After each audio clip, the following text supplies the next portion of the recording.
Hello everyone. Today here are some motivational thoughts in English. I hope you will like them. If you like the video, please like and share it.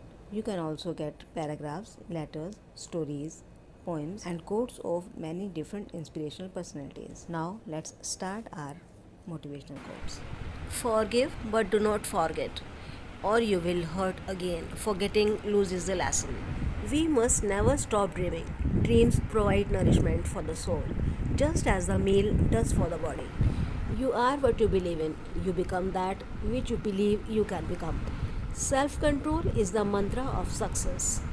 Perform your obligatory duty because action is indeed better than inaction. All that we are is the result of what we have thought.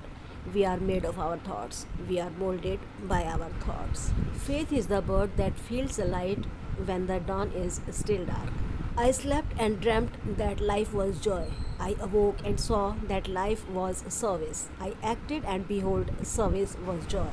Death is not extinguishing the light, it is only putting out the lamp because the dawn has come.